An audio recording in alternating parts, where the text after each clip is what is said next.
This is POA, the face of Ethiopia, the voice of Africa.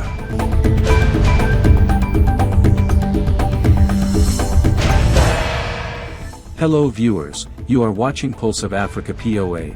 We bring you the latest updates from around the globe. Top headlines. African Union hails meeting of Somali, Ethiopian leaders following Ankara Pact. Kenya, UAE sign landmark Comprehensive Economic Partnership Agreement. WEF Annual Meeting 2025 to address global challenges. German economy, Europe's largest, shrinks for second straight year.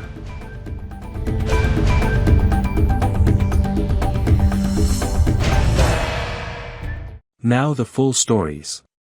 The African Union hailed a weekend meeting between the leaders of Somalia and Ethiopia in Addis Ababa which materialized due to the Ankara Declaration. Calling the meeting between Ethiopian Prime Minister Abiy Ahmed and Somali President Hassan Sheikh Mohamud a milestone, Mohamed El-Amin Souf, the head of the African Union Support and Stabilization Mission in Somalia, ASOM, said such a move reaffirms the enduring commitments made under the declaration. Souf said the meeting showed the significance of the renewed focus on enhancing diplomatic ties, strengthening security cooperation and promoting economic integration. It is crucial for advancing regional peace, stability and shared prosperity, he added.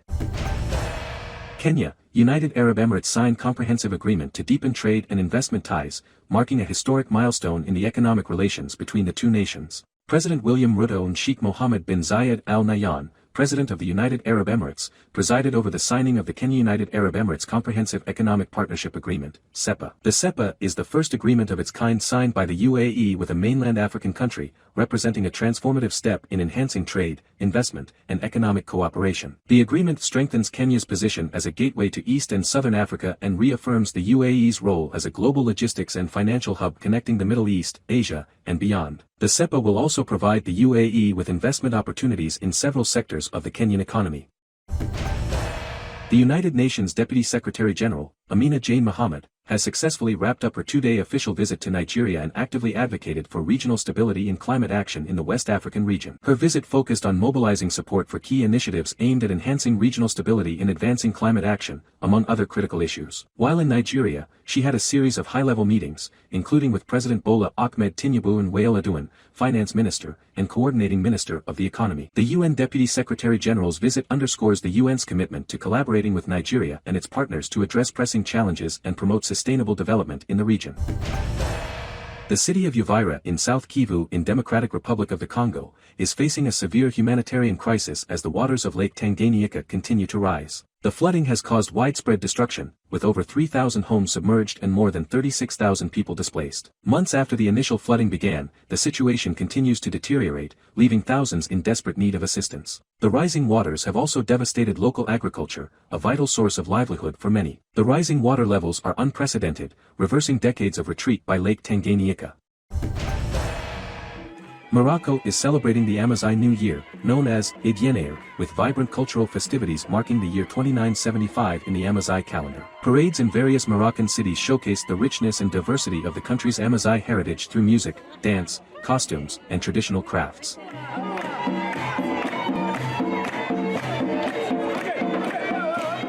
The celebration across Morocco underscores the nation's commitment to honoring and preserving Amazigh heritage. The Amazigh New Year marks the beginning of the agricultural season, symbolizing the deep connection between the Amazigh people and the land. This tradition has taken on a national dimension since King Mohammed VI's decision to establish January 14th as an official public holiday.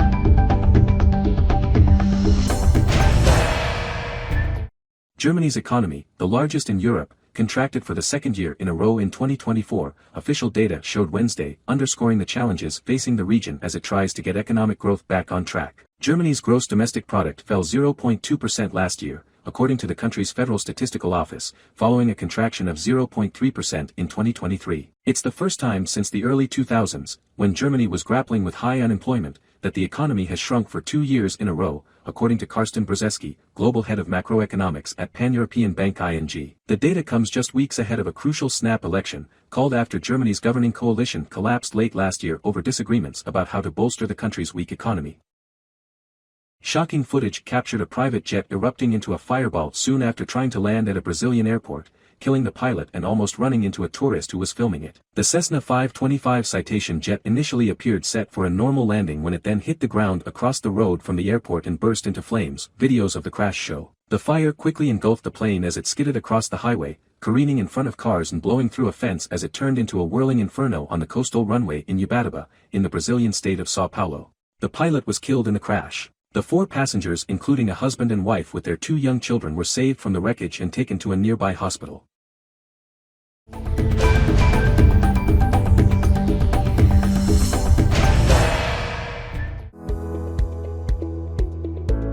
Ethiopia is my blood. Your story and our identity. Ornamented by centuries of sacrifices. The story of resurgent Ethiopia and burgeoning Africa is here. Only on the Pulse of Africa channel, all the time. Pulse of Africa. The face of Ethiopia. The voice of Africa.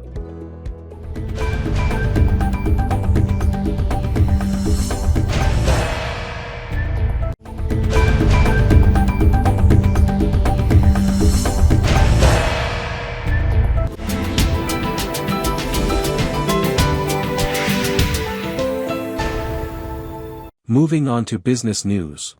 South Africa's Cape Town will be the center of Africa's energy discussions as the Africa Energy Indaba 2025 kicks off from March 4 to 6 this year. This flagship event is set to connect investors with an array of promising new and ongoing energy projects across Africa's rapidly expanding energy landscape, making it an essential opportunity for those looking to make impactful investments in the continent's energy sector. With Africa's energy demand expected to more than double by 2040, investment in sustainable, affordable, and reliable energy is paramount to driving economic and social development. The continent is home to some of the world's fastest-growing economies, with increasing populations and rapid urbanization creating unprecedented demand for energy solutions.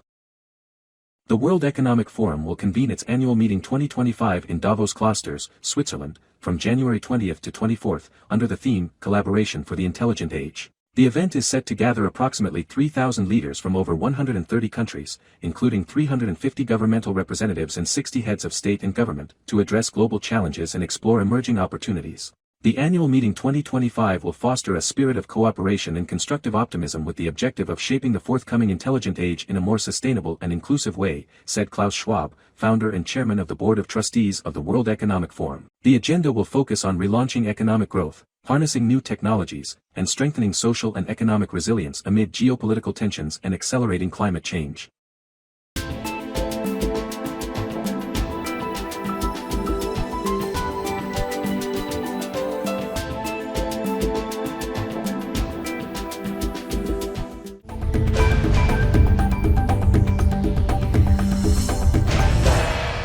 Let's get you updated on the weather scene.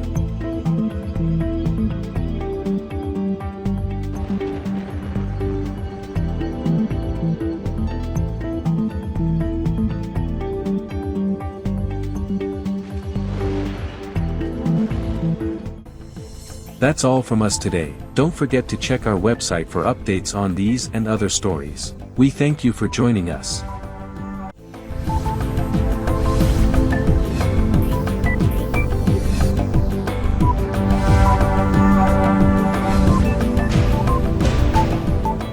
This is POA, the face of Ethiopia, the voice of Africa.